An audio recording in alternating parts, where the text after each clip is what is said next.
Ok, muy buenas tardes, hermanos. Les saluda nuevamente Uriel de la Rosa.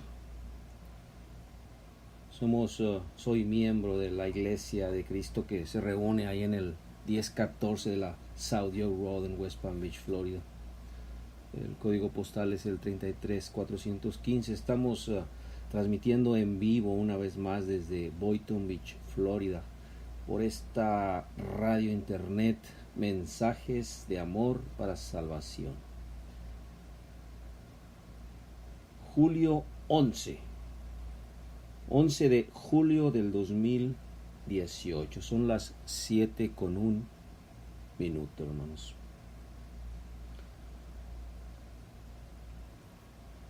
Es un gran privilegio, no me cansaré de decirlo, ¿verdad? Una gran responsabilidad poder transmitir este mensaje de Dios. Le agradecemos a Él y le agradecemos a nuestros hermanos organizadores, ¿verdad? De esta radio, ¿sí? Por habernos dado esta oportunidad. El mensaje que estaremos transmitiendo se titula ¿Quién es Jesús? Esta sería la parte 10. ¿Sí? Y estamos hablando sobre su ministerio, ¿verdad? Antes de continuar, vamos a iniciar con una oración. Padre nuestro, te damos gracias por las bendiciones y por lo bueno que eres con nosotros, Señor. En estos momentos estamos por iniciar este programa, Padre, este estudio que habla de tu Hijo, Señor. Con este estudio vamos a conocer, a saber quién eres tú. Vamos a reafirmar ese sacrificio que hizo tu Hijo para perdón de nosotros, Padre. Ayúdanos y dale a mis hermanos, hermanas, amigos y amigos un espíritu dispuesto a escuchar y a aprender, y sobre todo a escudriñar todo lo que se diga. Y a mí ayúdame, dame las palabras adecuadas para poderme expresar claramente y que mis hermanos me entiendan. En el nombre de Cristo Jesús, amén. Vamos a iniciar el capítulo 5, hermanos, de Lucas. Ayer terminamos el capítulo 4. Hoy iniciaremos con el capítulo 5. Vamos a volver a leer los primeros 11 versículos, hermanos. Evangelio según San Lucas, capítulo 5, versículos del 1 al 11. Y dice de la siguiente manera, hermanos. Y aconteció que estando él junto al lago de Genezaret, la multitud se agolpaba sobre él para oír la palabra de Dios. Y vio dos barcas que estaban cerca de la orilla del lago, y los pescadores, habiendo descendido de ellas, lavaban sus redes. Y entrado en una de las barcas, la cual era de Simón, le rogó que la apartase de tierra un poco, y sentándose enseñaba desde la barca a la multitud. Y cuando terminó de hablar, dijo a Simón: boga mar adentro, y echad vuestras redes para pescar.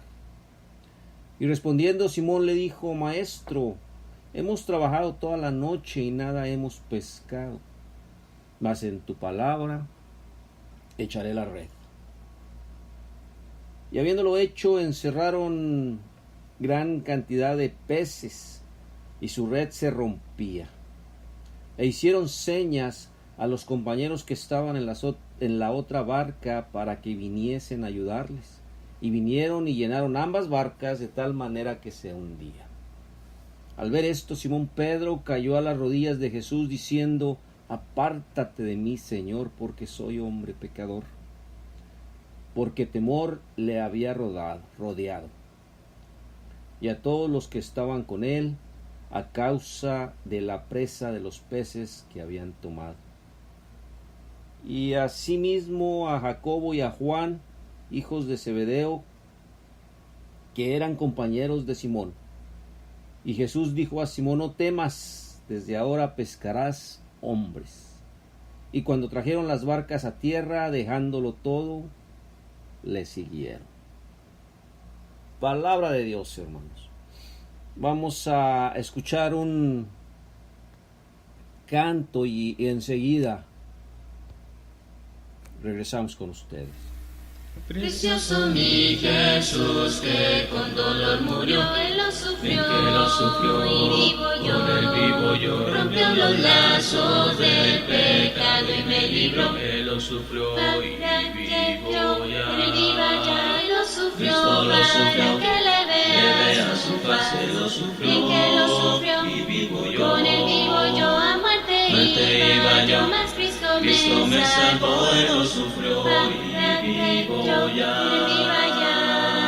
Corona de espinas fue su galardón, Él lo sufrió, y vivo yo, un hombre cruel con lanza su costado hirió, Él lo sufrió y vivo ya. Él viva ya, Él lo sufrió, para que le vea su faz, Él lo sufrió, y vivo yo, con Él vivo yo, a muerte iba yo, mas Cristo me salvó, Él lo sufrió y vivo ya. Él viva ya, subió al Calvario, el bendito Salvador, Él lo sufrió y vivo yo, con dos ladrones fue que mi Jesús murió, Él lo sufrió y vivo ya. Él viva ya, Él lo sufrió, para que le vea su faz, bien que lo sufrió, con Él vivo yo, a muerte iba yo, mas Cristo me salvó, Él lo sufrió y vivo ya. Él viva ya, Él lo sufrió, para que le vea su faz, bien que lo sufrió, con Él vivo yo, a muerte iba yo, mas Cristo me salvó, Él lo sufrió y vivo ya. Él viva ya.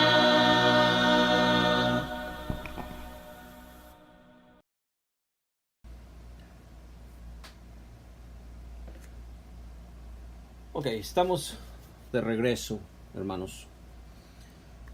El versículo 1 del capítulo 5, ¿verdad? Habla de cuánta multitud sí le seguía, ¿verdad?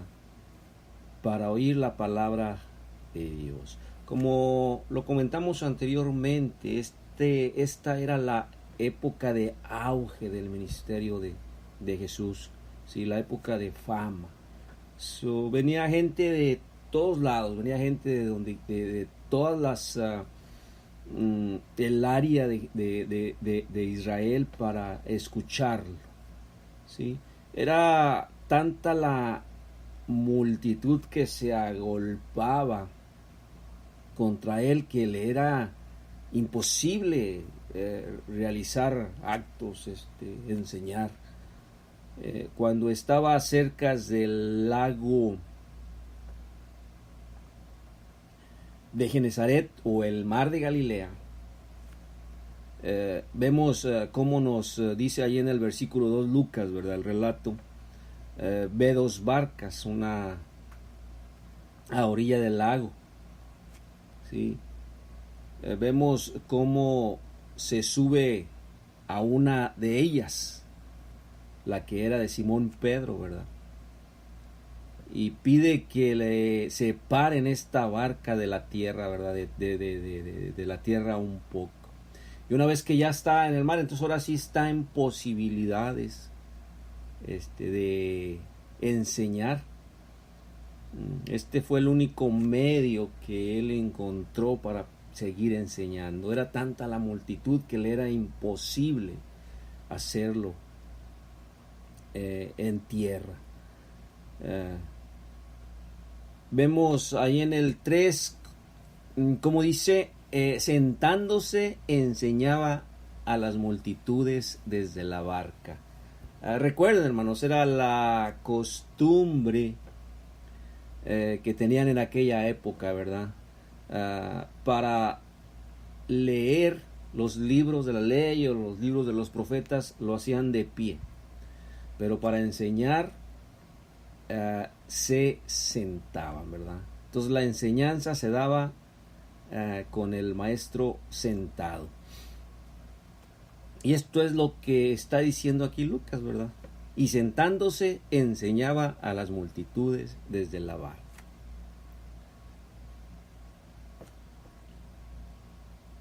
Déjenme les hablo un poquito sobre la pesca. La pesca era una de las tres principales actividades a las que se dedicaba el pueblo ahí en la región de Galilea.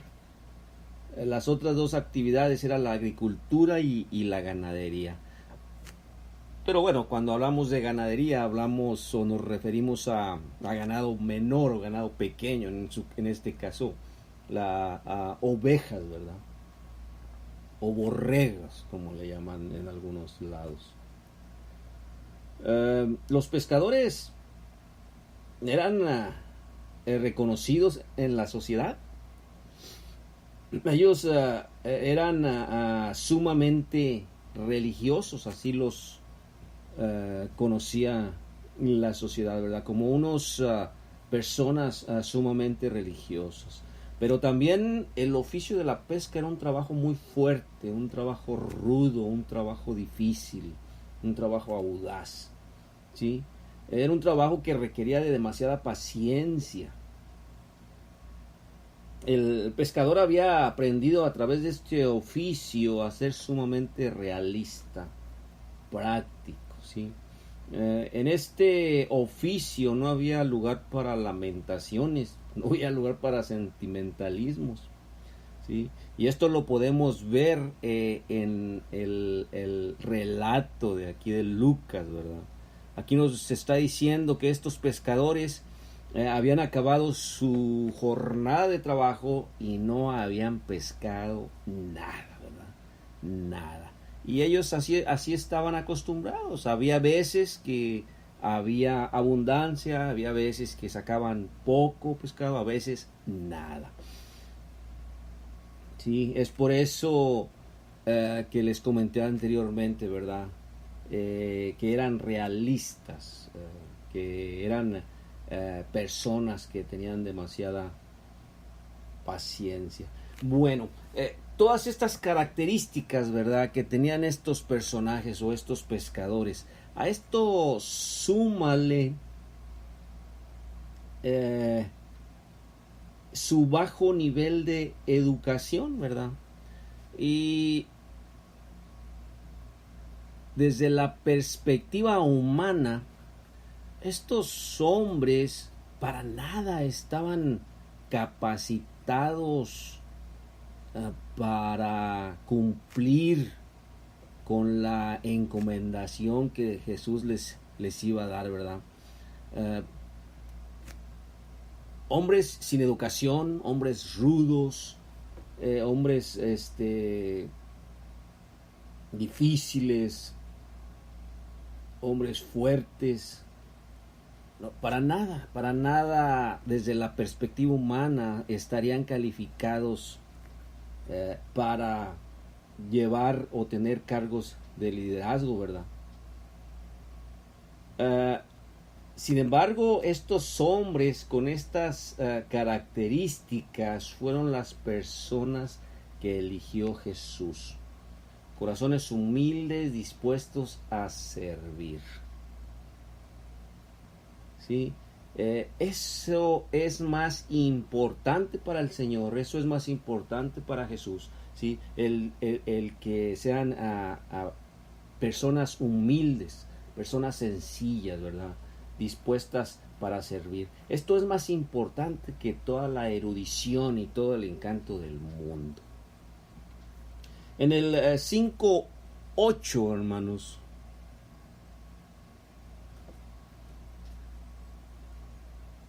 vemos cómo este hombre, o sea, Pedro, a pesar de la mentalidad que tenía, a pesar de que ya estaba cansado, a pesar de ya estaba desmoralizado, ¿verdad? Porque no había pescado nada, accede a lanzarse al agua adentro, ¿verdad? Una vez más en obediencia al Señor.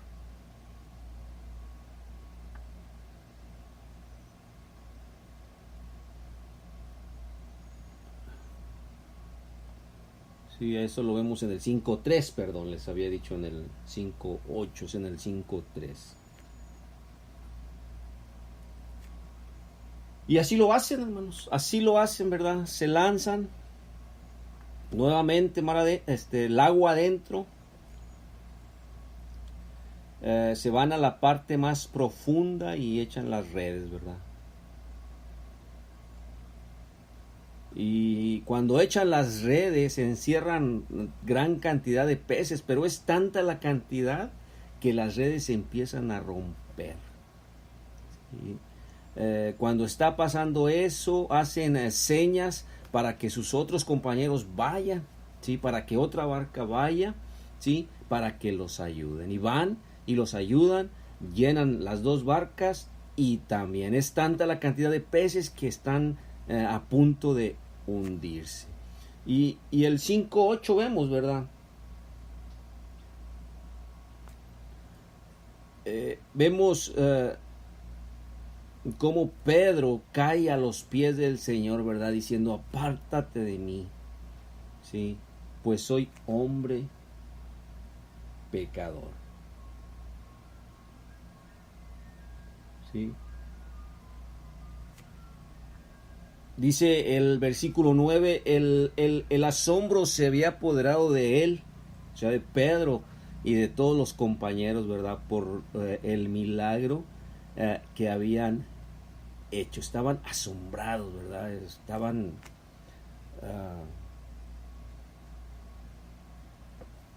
con algo de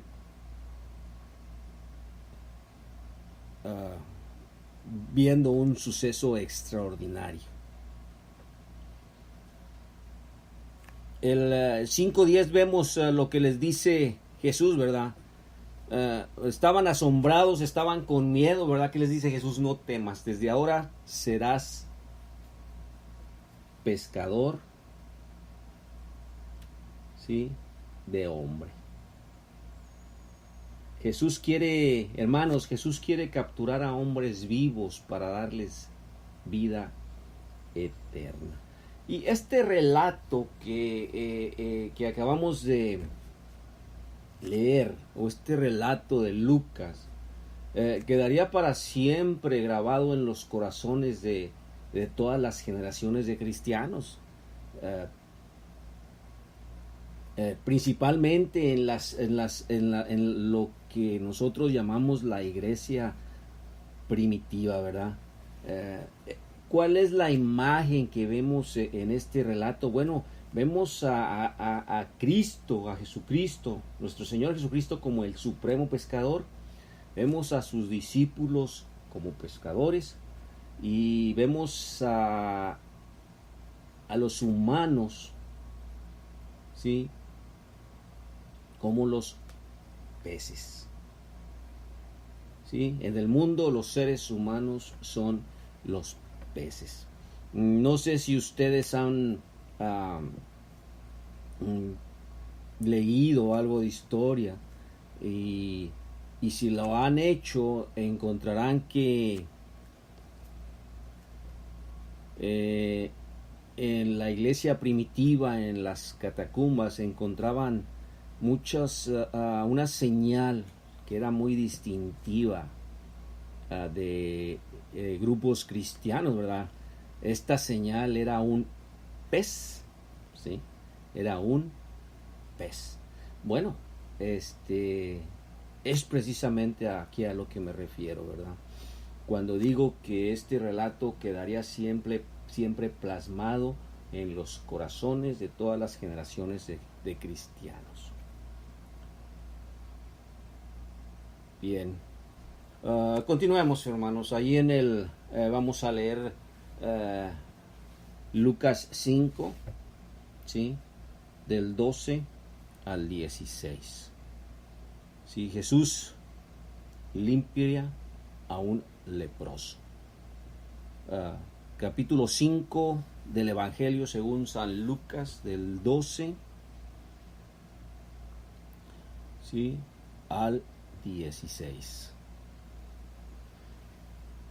Y dice de la siguiente manera, hermanos: y aconteció que estando en una ciudad, he aquí un hombre lleno de lepra, el cual viendo a Jesús se postró sobre su rostro y le rogó diciendo: Señor, si quieres puedes limpiarme.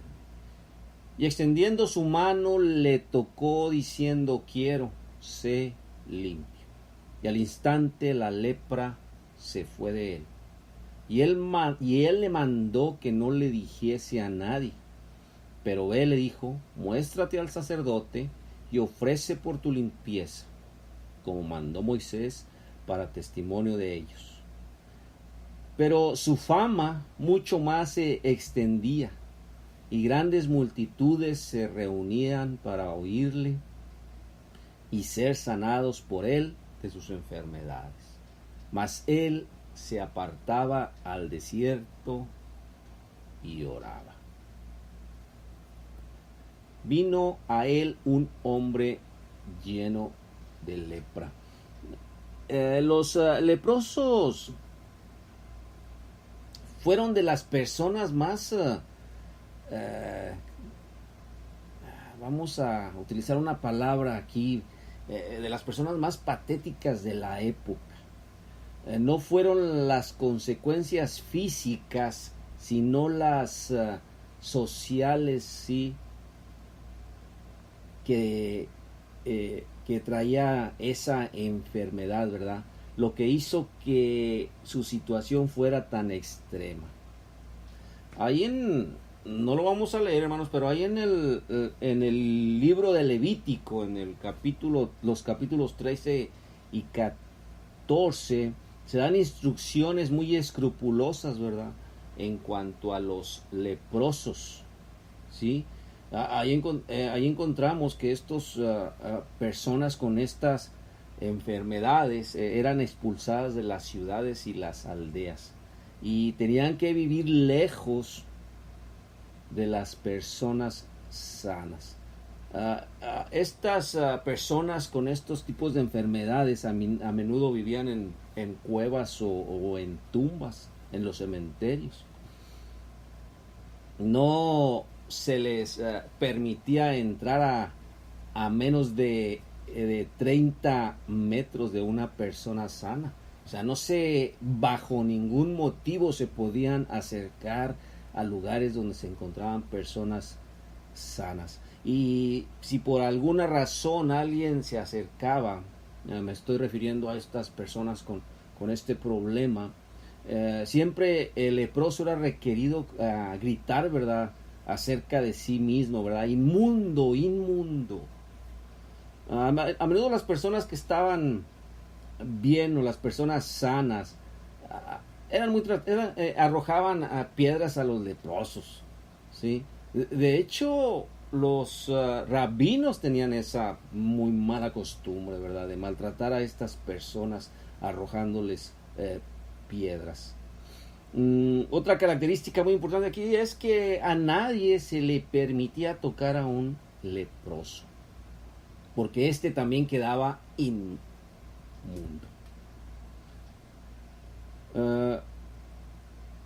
A consecuencia de esto, hermanos, los leprosos fueron privados de todo contacto religioso. A ellos se les consideraba marginados del pueblo de Israel. Por supuesto, tenían prohibido el acceso al templo, a sus servicios, ¿verdad? Como podemos ver aquí, llama mucho la atención, ¿sí?, la privación social, la privación religiosa, la privación psicológica, ¿sí?, de estos personajes o de estos leprosos, ¿sí? Y pues eran casos muy, muy lamentables, ¿no? Cuando una persona tenía este problema, era una situación muy lamentable para ella. Se suponía que nadie debía tocar a un leproso, ¿verdad? Para que ellos tampoco fueran contaminados. El acto de Jesús, porque aquí se dice, sí, en el versículo 13 del capítulo 5, aquí dice, extendiendo Jesús la mano, lo tocó, ¿verdad? Lo tocó diciendo, quiero, sé limpio, y al instante la lepra lo dejó. Aquí, en este acto, Jesús declara, ¿verdad? Declara algunas cosas que son muy importantes. Perdón, hermanos. Número uno, bueno, él declara que tiene autoridad, ¿sí? Para reemplazar la ley, ¿verdad? Él es el legislador de la ley. Número dos, declara también que él tiene poder, ¿sí?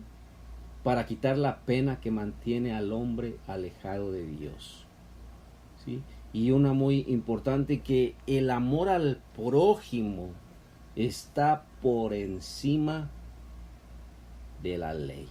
Aquí es muy importante notar que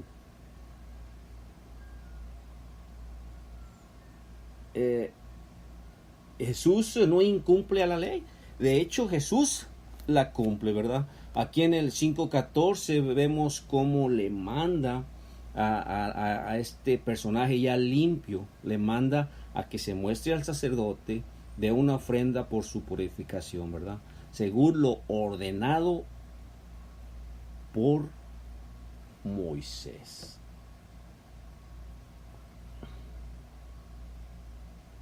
Sabemos que Jesús nunca desobedeció la ley, ¿verdad? Jesús siempre cumplió la ley mosaica. Él nunca ignoró la autoridad que tenía la ley mientras ésta estuvo vigente, ¿sí? Y aquí lo podemos ver en estos versículos, ¿verdad? En el 14. Ahí en el 15 vemos cómo su fama se difundía una vez más, ¿verdad? Otra vez, hermanos, estamos en la etapa de fama de su ministerio, ¿sí? Vemos cómo se retira al desierto, ¿verdad? Se retira a áreas no habitadas para orar. Vemos que si... aquí encontré un comentario que dice que si las multitudes hubieran buscado a Jesús para aprender de la voluntad de Dios para sus vidas espirituales y para comprometerse con Él para la expiación y la regeneración, Él nunca se hubiera retirado, Él no hubiera tenido estos retiros, ¿sí? Pero como todos sabemos, la principal preocupación de todas estas personas que lo seguían parece haber sido física, ¿sí? Y no espiritual. Vamos a continuar con la lectura. Lucas 5, ¿sí? Del 17 en adelante.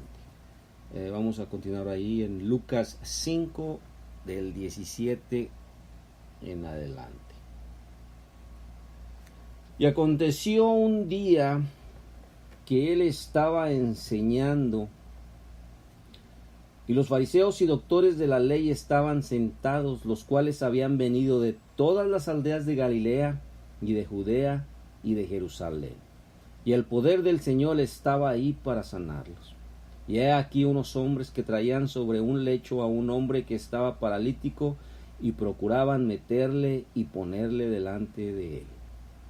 Y no hallando por dónde meterlo a causa de la multitud, subieron a la azotea, y por el tejado lo bajaron con el lecho y lo pusieron en medio, delante de Jesús. Y al ver él la fe de ellos, le dijo: hombre, tus pecados te son perdonados. Entonces los escribas y los fariseos comenzaron a murmurar diciendo: ¿quién es este que habla blasfemias? ¿Quién puede perdonar pecados sino solo Dios? Y Jesús, percibiendo los... perdón, hermanos. 5:22. Y Jesús, percibiendo los pensamientos de ellos, respondió y les dijo: ¿qué pensáis en vuestros corazones? ¿Qué es más fácil decir: tus pecados te son perdonados, o decir: levántate y anda? Pues para que sepáis que el Hijo del Hombre tiene potestad en la tierra de perdonar pecados, dijo al paralítico: a ti te digo, levántate, toma tu lecho y vete a tu casa. Y al instante se levantó en presencia de ellos, y tomando el lecho en que había estado acostado, se fue a su casa, y glorificando a Dios. Se fue a su casa glorificando a Dios. Y todos estaban asombrados y glorificaban a Dios, y llenos de temor decían: hoy hemos visto maravillas. Vamos a escuchar otro canto, hermano, y enseguida regresamos.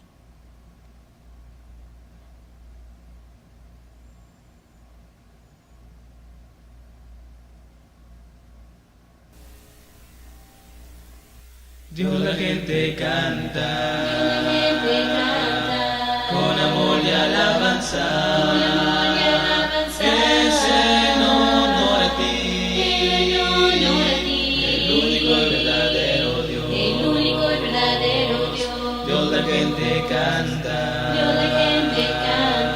con amor y alabanza, es en honor a ti.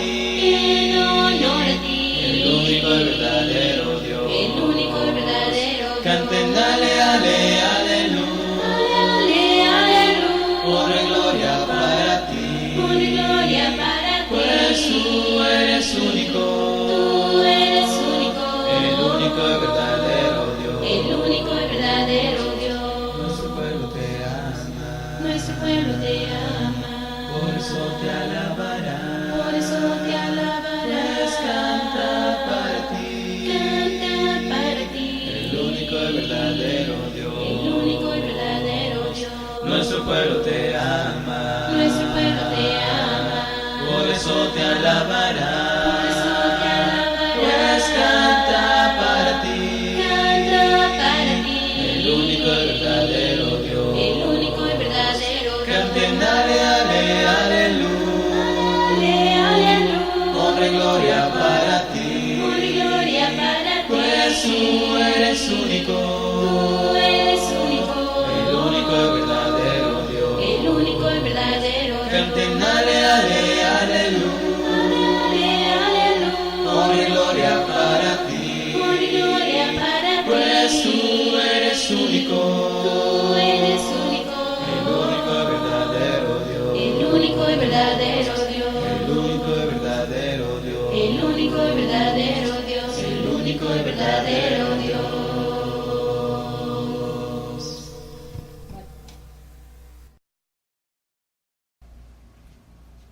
Ok, hermanos, ya estamos de regreso. Antes de continuar con un comentario breve, déjenme les comento algo. Aquí, a lo largo de todos estos estudios, vamos a estar viendo algunas características de Jesús. Muchas veces nos imaginamos a Jesús como un personaje lleno de amor, ¿verdad? Con los brazos abiertos, invitando a que vengan los hombres, ¿verdad? Que vengan las gentes. Y bueno, si bien es cierto, ¿verdad? Una característica de Jesús era que era un personaje amoroso, ¿verdad? Tenía más características, y a lo largo de todos estos estudios vamos a ver estas características, hermanos. Déjenme se las nombro, algunas no las vamos a ver ahorita, posteriormente. ¿Sí? Jesús era amoroso, compasivo, ¿sí? Oraba constantemente. Jesús era contemplativo. Jesús aceptó el rechazo, ¿sí? Jesús desarmaba oponentes, ¿sí? Cuando entraba en discusiones de ciertos temas, él siempre desarmaba a sus oponentes. Jesús era una persona que no tenía temor, ¿sí? Jesús corregía siempre el error. Esto es muy importante, hermanos. Jesús corregía el error. Jesús fue una persona sumamente lógica. Y esto lo vamos a ver ahorita, hermanos, en este relato que hemos leído. También otra característica era que Jesús fue directo, ¿verdad? Él no se andaba con rodeos, hermanos. Él era directo, ¿sí? Otra característica muy importante es que Jesús minimizó sus emociones, ¿verdad?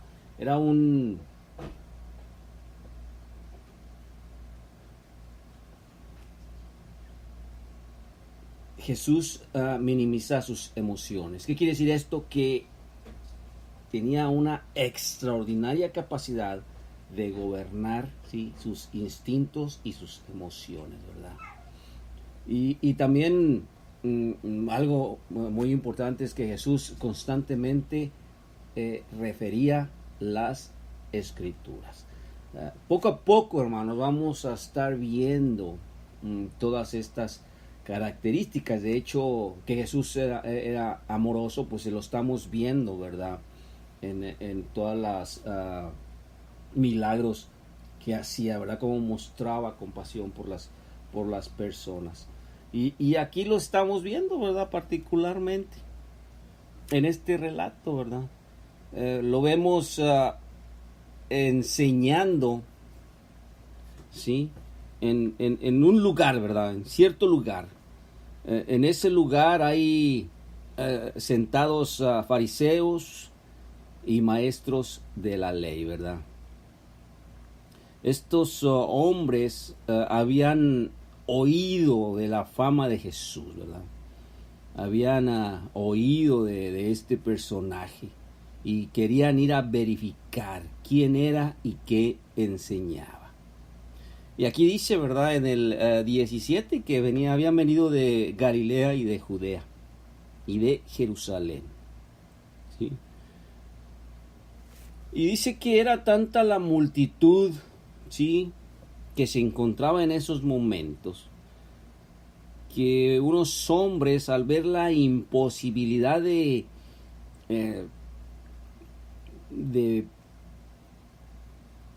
tenerlo enfrente para que curara a un hombre, estos hombres se idearon una cosa, ¿verdad?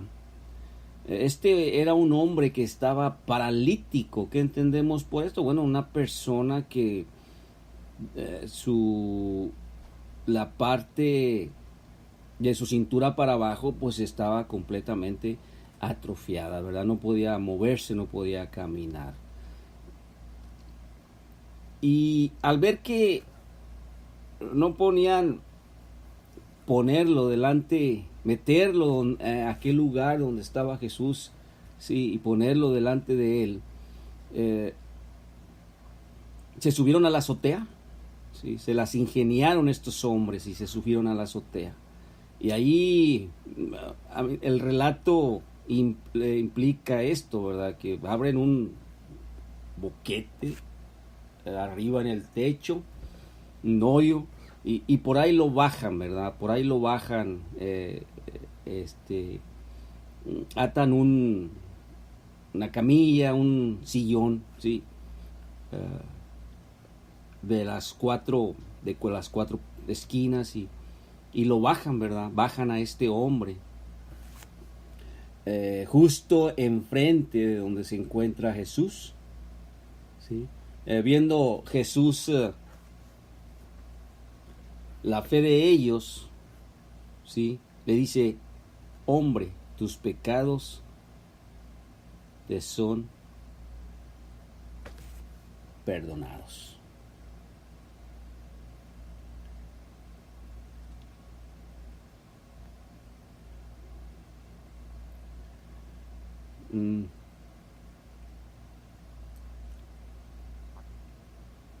Aquí estoy buscando otra versión para dar el pequeño comentario.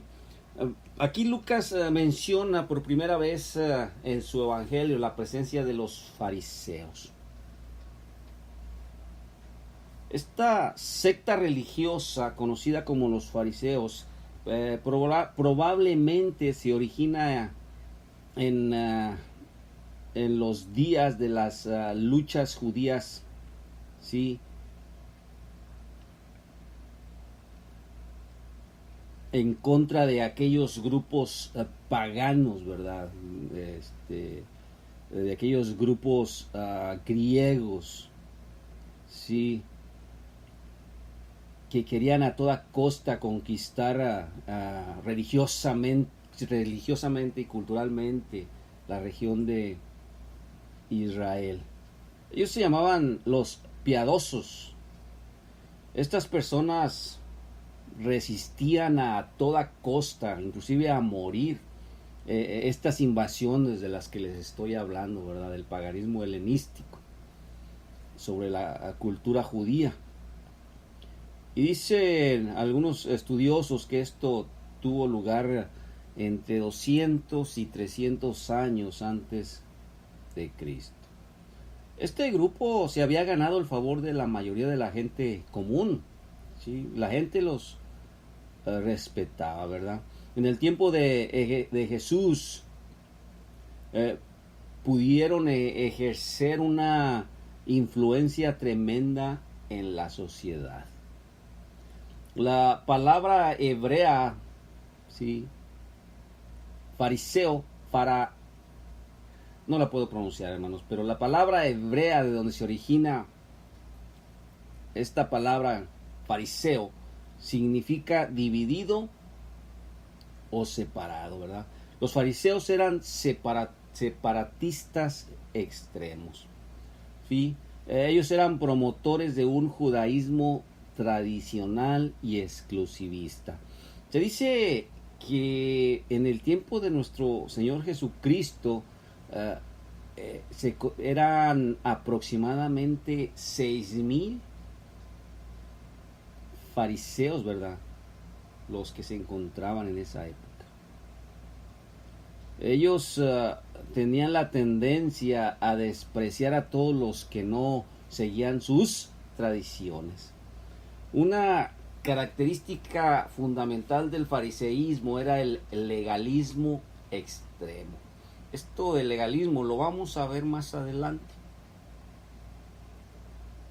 En su celo por la preservación de la cultura judía, idearon miles de tradiciones y reglas, ¿sí?, sobre las escrituras para proteger a la ley, ¿sí?, para evitar que ésta fuera violada.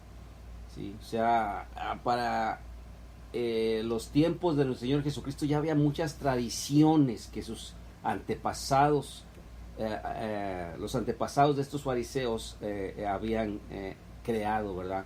Tradiciones y reglas. Estos fariseos, estos personajes se preocupaban más por cumplir con las tradiciones, por cumplir con las leyes, por las reglas, que por cumplir con la ley, ¿sí? Eran más importantes sus tradiciones y sus reglas que la ley. Y obviamente mucho más importante que el amor al prójimo. Estos personajes, religiosamente hablando, bueno, pues creían en la providencia divina, que creían en la libre voluntad del hombre o el libre albedrío, creían en la resurrección de los muertos, creían en el juicio final, ¿verdad? Y sobre todo creían en el Mesías, ¿verdad? Que había de venir.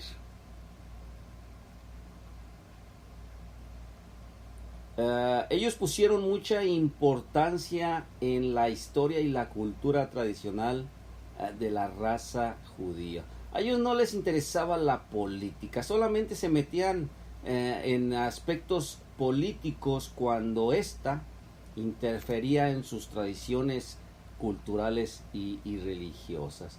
Estos personajes eran un poquito excéntricos, eran personajes extraños, eran muy religiosos, ¿verdad? Y eso sí, muy celosos de la instrucción. Ellos requerían que todos siguieran al pie de la letra las tradiciones y las reglas. Pero, sin embargo, de hecho ellos eran reconocidos, ¿verdad? Por Jesús mismo los reconoció, ¿verdad? Que eran buenos instructores de las tradiciones culturales y las religiosas. Pero a pesar de eso, estos personajes eran hipócritas, ¿verdad? En su relación con Dios. Para darles una idea dónde estaban ubicados los sacerdotes, voy a describirles aquí algo que tengo, ¿verdad? Que obtuve de los escritos. Dentro del pueblo de Israel, no como en la mayoría de los pueblos, había dos líneas, ¿verdad? Había una línea conservadora y una línea liberal. Igual que en este país, o igual que en México o en otros países de Europa, ¿verdad? Ahí encontramos dos líneas, ¿verdad? De pensamiento, conservadores y liberales. Bueno, dentro de de la línea conservadora se encontraban estos fariseos, ¿verdad? Esta secta. Había otros personajes que eran muy conservadores, que eran políticos, ¿verdad? Se les llamaba los celotes. De hecho, uno de los apóstoles era de este grupo conservador, ¿verdad? Celotes. También había grupos muy religiosos, ¿verdad? Que llevaban una vida monástica. Esos grupos eran los esenios. Dentro de la parte liberal, me estoy refiriendo al pueblo, en el pueblo de Israel de hace 2000 años. Dentro de la parte liberal encontramos a los saduceos, ¿sí? Encontramos a los herodianos, era un partido político, ¿verdad? Y encontramos a otro grupo monástico, ¿verdad? Que se les llamaba los sadoquitas. Como pueden ustedes ver, los fariseos ni los saduceos se llevaban entre sí, ¿verdad? Eran enemigos. Mucho menos los fariseos se llevaban con los herodianos, pero más adelante vamos a ver cuando deciden deshacerse de Jesús, ¿verdad? Deciden armar un complot para matarlo, para deshacerse de él. Vemos cómo se asocian estos dos grupos, ¿verdad? Los fariseos, los saduceos y los herodianos. Más o menos ese es cómo se componía la parte política en el primer siglo del judaísmo.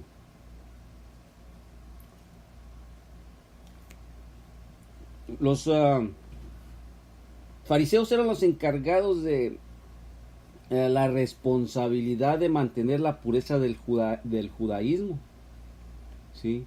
Y como nos lo dice el relato, estaban ahí en Galilea investigando, perdón hermanos, la repentina popularidad del rabino itinerante Galileo, ¿sí? Jesús. De hecho, para este tiempo, muy poco se sabía de él. ¿Sí?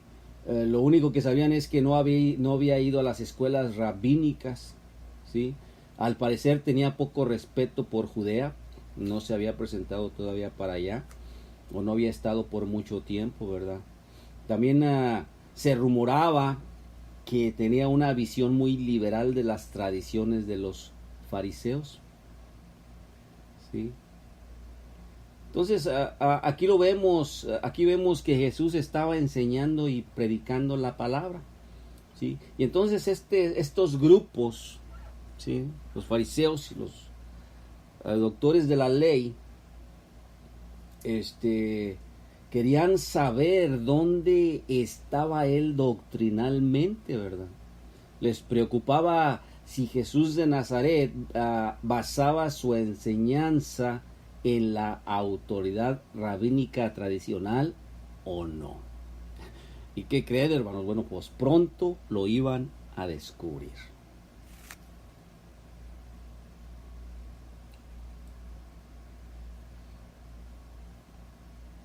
Aquí vemos cómo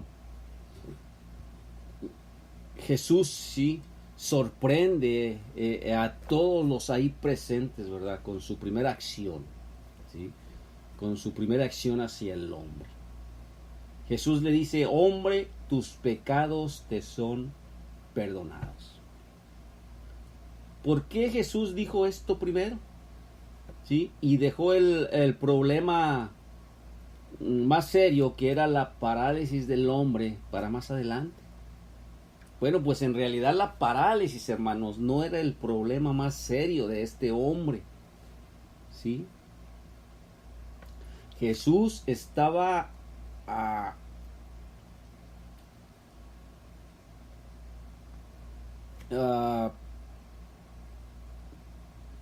poniéndole atención al problema más serio. ¿Sí? Y este problema más serio es que la situación espiritual de la persona está en primer lugar. Y era lo que Jesús estaba haciendo, ¿verdad? Tratar este problema, ¿verdad? Su situación espiritual.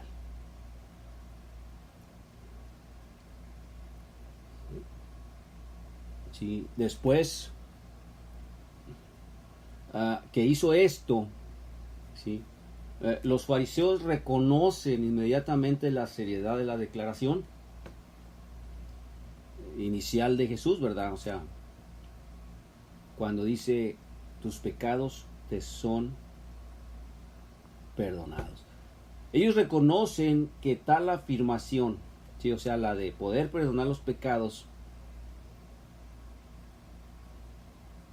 era, o sea, si es falsa, una blasfemia. Y lo que ellos razonaron, ¿sí? Dentro de sí era verdad, ¿sí? Solo Dios puede perdonar los pecados, ¿sí?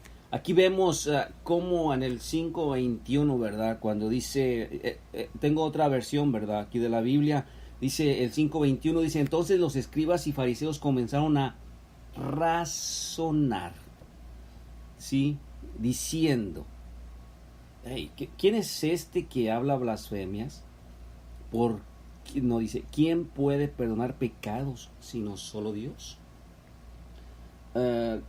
El problema era que los fariseos se negaban a aceptar la idea, ¿sí? Enseñada ya en el Antiguo Testamento, de que Dios podría residir en un cuerpo humano, ¿verdad? Dios podía encarnarse. Ellos se negaban y se negaron y se niegan a aceptar esa idea, ¿verdad? De que Dios podría residir en un cuerpo humano, podía encarnarse.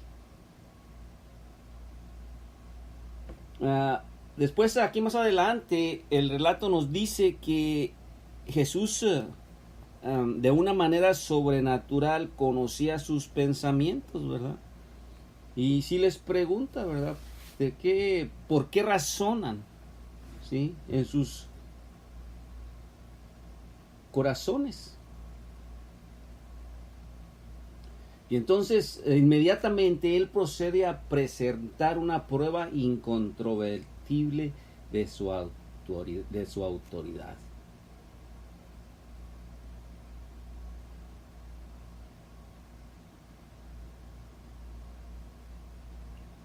Como vemos aquí, ¿verdad, hermanos? No se puede poner a prueba el poder invisible para perdonar los pecados. O sea, lo que esta frase, lo que estaba diciendo de nuestro Señor Jesucristo, no se puede probar. O sea, por eso dice, esto es fácil decirlo, ¿sí? Pero sí puede poner a prueba de que Él es Dios, ¿sí? Por algo visible, ¿verdad? Que fue lo que hizo después, ¿sí? Sanar al paralítico. La curación prueba lo otro, ¿sí?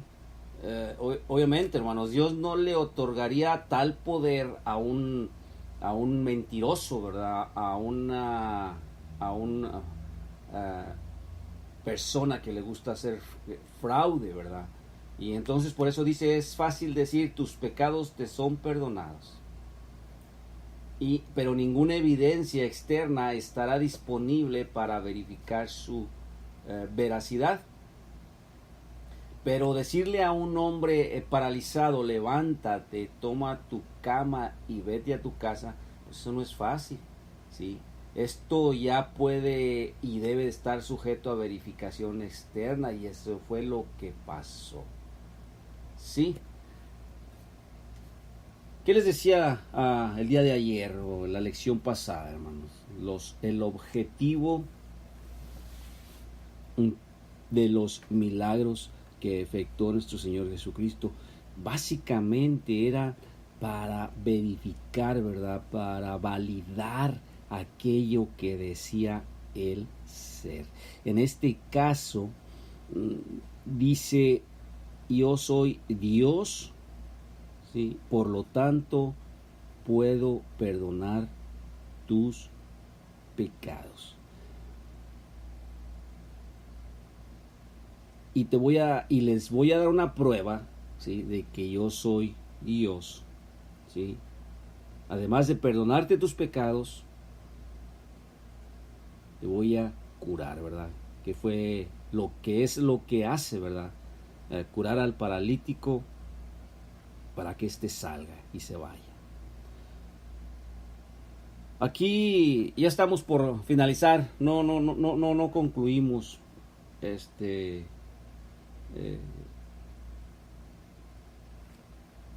no concluimos con este relato de manera completa. La próxima semana vamos a concluir o a llegar a una conclusión de lo que hemos visto hoy. Que el Señor les bendiga, que tengan una excelente tarde y nos estaremos viendo con el favor de Dios la próxima semana, el próximo martes. Y ahora sí digo viendo, hermanos, la próxima semana vamos a iniciar con estas transmisiones vía Facebook Live. Entonces, además de transmitir por la radio, vamos a transmitir este programa por Facebook. Que el Señor les bendiga.